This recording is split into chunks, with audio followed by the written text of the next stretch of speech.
Son, Talmadge! What, Dad, what?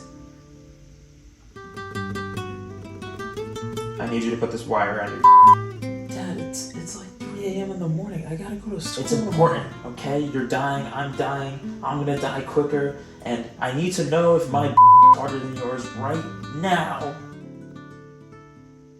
Just give me the wire.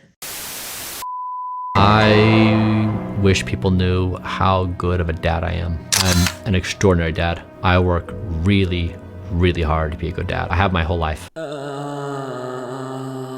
It's been quite a year for socially awkward tech billionaires. I mean, after a couple of losses, these guys are now apparently in charge of the United States government, or what's left of it, I guess. I mean, truly, it feels like billionaires are everywhere, sticking their nose in stuff they have absolutely no expertise in. You know, I've always loved sports. And just generally making the world a worse place in every way imaginable. So, welcome back to another episode of Billionaires Are Destroying Our Planet. And while Elon Musk and the Funky Bunch focus on destroying democracy in our institutions, we have one tech bro billionaire going back to basics, really, with an even stupider grift by posing the question, are we the first generation to not die? If you're in 1522 and you're Magellan, you say, can I sail around the world? In 2021, I think the most interesting and crazy idea in the world was, are we the first generation to not die? Spoiler alert, no. Okay, fine. Let's give him a chance. What if this guy who looks like he isn't allowed within 200 feet of any schools actually discovered the secret to immortality? I don't know about you, but I'm ready for my mind to be blown. After all, who among us has not asked the question, what if you could age backwards from a 47-year-old man to a 46-year-old lizard? The reptilian fountain of youth awaits. So let me give you some background on Bryan Johnson and his $2 million a year pursuit of eternal youth. He made his fortune through the company Braintree, which acquired Venmo in 2012 and in 2013 was itself acquired by PayPal for $800 million.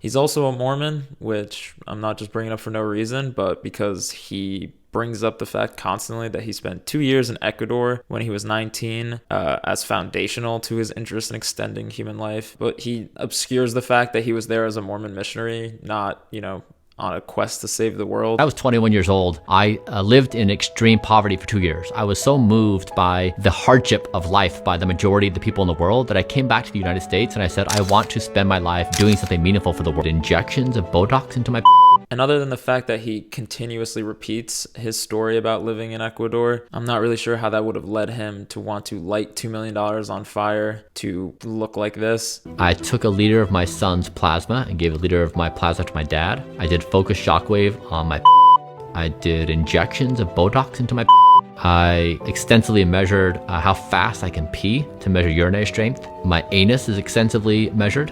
But once again, I'm a human, not a reptilian, so what do I know? Like, truly, I'm not sure how injecting Botox into your is going to help out any Ecuadorian subsistence farmers. And yes, we'll get there. He's also had quite the roller coaster of a personal life, as these sociopathic tech bros often do. He and his ex-girlfriend Taryn Southern, who's actually a YouTuber, ended up in a messy legal battle after their breakup. Bry Guy put out the longest Twitter post in the history of the platform, basically accusing her of trying to kill him with kitchen scissors.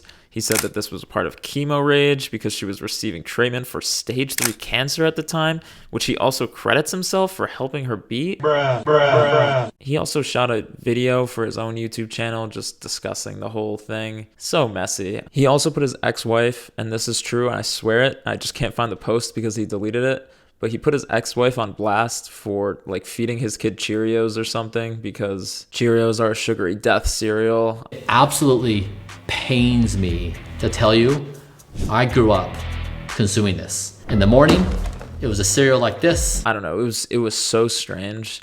Not like she was feeding them McDonald's every single day, but calling her a bad mother essentially for letting them eat whatever cereal it was. Truly, let us pray for the women in this man's life. He is back on the market, single now again. So if eating every meal out of a blender and going to bed at 8 p.m. is your vibe, then Shoot your shot, ladies. But anyway, the thing that Bryan's most known for now is Project Blueprint, an effort he launched in 2021 to become the healthiest man on the planet. My objective with Blueprint is to demonstrate aging escape velocity using the best science, trying to do all the appropriate interventions to neutralize my aging process. He assembled a team of over 30 doctors and health professionals led by this guy, Oliver Zollman, to basically use him as a human guinea pig for anti-aging experiments with an unlimited budget. In his own words, he wants to have the brain, heart, lungs, liver, kidneys, tendons, teeth, skin, hair, bladder, penis, and rectum of an 18-year-old, saying the body delivers a certain configuration at age 18. This really is an impassioned approach to achieve age 18 everywhere. Sound a little yikesy to you? Because it sounds a little yikesy to me.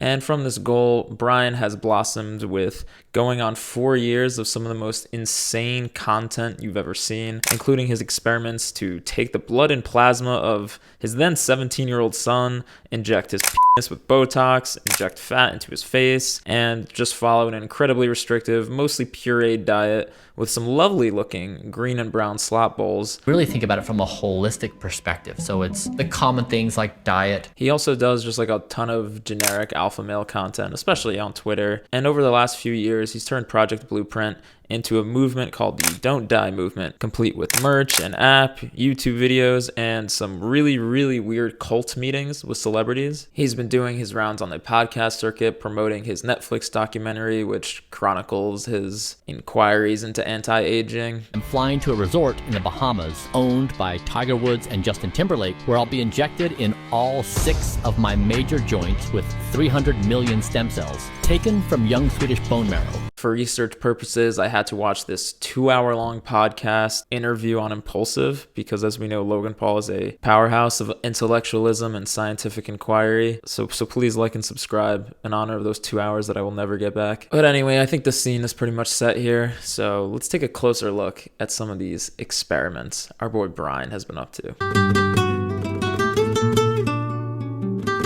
By far, Bryan's claim to fame was that experiment I already mentioned where he swapped his own blood and plasma with that of his 17-year-old son, which was the marketing focus for his Netflix doc and part of a lot of the promo content he does throughout his whole Don't Die ecosystem. Talmadge, I'm feeling a little low. I got you, Dad.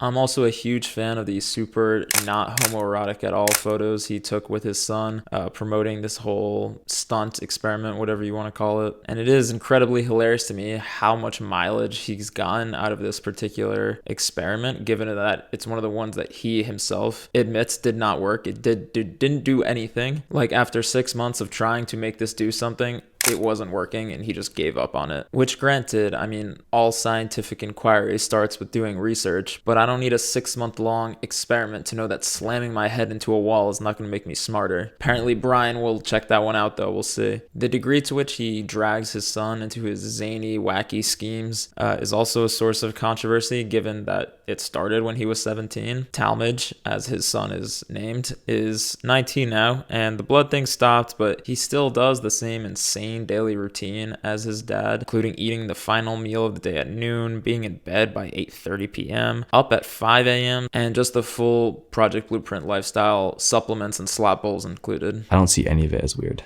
I look at him and I view whatever he's doing in the world as cool for whatever reason, because he's my dad. Again, at this point, the kid's an adult, so what are you going to do about it? But this is such an extreme lifestyle, so weird, and you just got to feel bad for the kid. You have no sex? Not after 8:30. Okay, so you got to do like... But at least he's safe from big cereal, so there's that. Bryan also tracks his nightly erections as a marker of health, and recently took it a step further by going band for band with his own teenage son and comparing their erections to each other. He posted screenshots showing data from an overnight erection tracking machine for both himself and his 19-year-old son. Truly, there is no frontier for science that this man will not cross, but it did warm my heart that his audience did seem to turn a little bit on him for this one. What supplements can I do to live longer? Bryan, here's me and my son's boner data. Imagine being grounded because your stats weren't good enough. And yes, as I promised, he also injected his own dick with Botox, as well as the dicks of 70 willing participants for a study, which apparently showed increased size of 1 centimeter. And some effects for skin rejuvenation, which literally this must be the most diabolical self-report in history, that Bryan Johnson is willing to go to such lengths to increase his Johnson by just 1 centimeter. And what does skin rejuvenation even mean in this context? Like, does Bryan define this? Does he know anything about what he's talking about? I doubt it. I mean, just listen to how he tries to explain epigenetic age. So let's just say your life expectancy in California, average life expectancy is 79 years. So you can back into that and say you die blank % every day, right? You can actually calculate how. Okay, so just right off the top, I'm not a scientist, but no, that's not how that works at all. The average lifespan being 79 does not mean we all have a clock ticking down up to the age of 79, and that you can add minutes by doing cold plunges and the blueprint supplement stack available at bryanjohnson.com. The length of our lives is based on a confluence of factors, including primarily genetics, but obviously, of course, environment and lifestyle as well. But I'm telling you that for free versus Bry Guy over here wants $1,500 for his Don't Die Summit, where you can dance with him, hug him, and talk about not dying together, I guess. This is Don't Die Summit, a day with a rave at 9:30 in the morning. We use the latest tech. We combine over 70,000 genetic tests into just one. We use the red light, activate your mitochondria.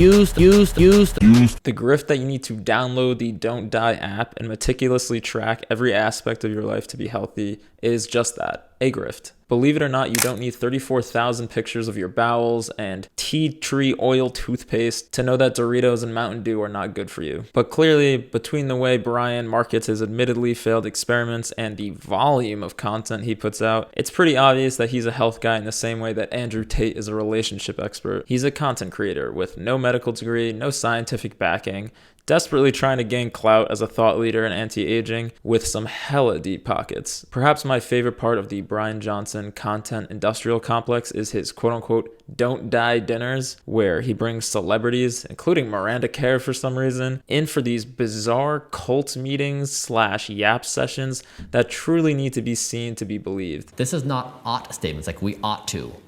Our statements need to be we're going to do. Right? So that means we're going to call our friends, we're going to call friends of friends, we're going to put together a plan.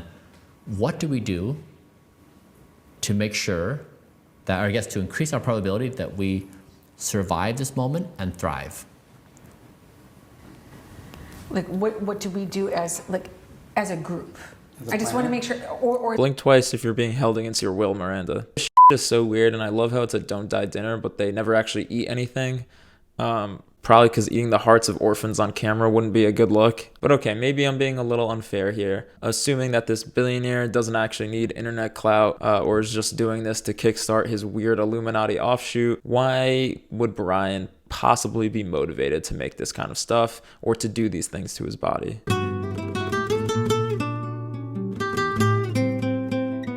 Besides the whole thing, the other major controversy in Johnson land among his supporters is the fact that he does get procedures done that seemingly have no health implication whatsoever. For instance, getting human fat injected into your face, which while it gave him a crazy allergic reaction and spectacularly failed, had nothing to do with improving his overall health. It was just purely cosmetic, which goes against everything Bryan is about. I mean, he's very clear in his videos and his content that he's not about looks, he's about trying to expand the human lifespan. And trust me, this comes up time and time again because people clown on him constantly for spending a couple $1,000,000 to look like a sun-dried Draco Malfoy. When I shared a bunch of images of my face on the internet, a war broke out because people were like, hey, you had so much more fat on your face before, you have much less fat, I want more fat.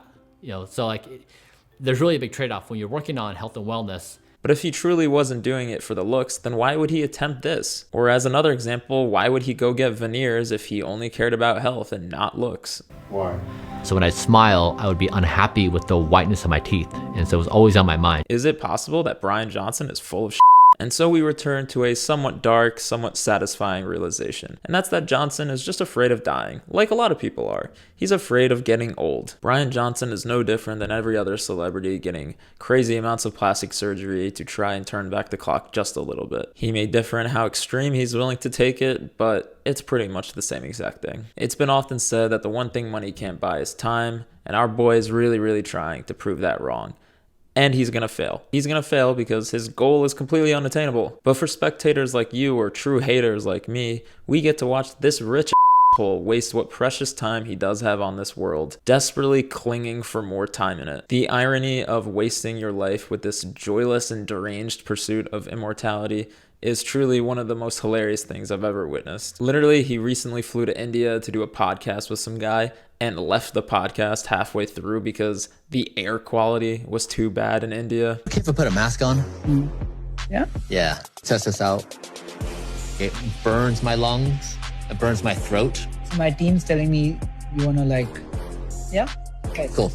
Thanks. Which, if you invited Bryan Johnson on your podcast, I really don't feel bad for you that he completely screwed your day. But, I mean, at what point does this health stuff just become mental illness? Like, he brought his own supply of oxygen to India, still noped out because the air quality was so bad, it's like smoking 3 cigarettes in 24 hours. Dude, only having 3 cigarettes in 24 hours would send the average European into the street. Taking care of yourself is one thing. Being obsessed with becoming 18 again is a whole nother thing. I could have saved Bryan the $2 million with a Planet Fitness membership, a gift card to Sweet Green, and an intro to existential philosophy textbook. And don't worry, Bryan, none of us are counting on you to figure out how to cheat death because you don't even know what it means to be alive. I got his ass. If I tell you that there's less of a certain baseball card, the rarity of it is higher, which is essentially a shorter life, rarer years. Right. Don't we put higher value on that? So are you essentially making your life less valuable by living longer years?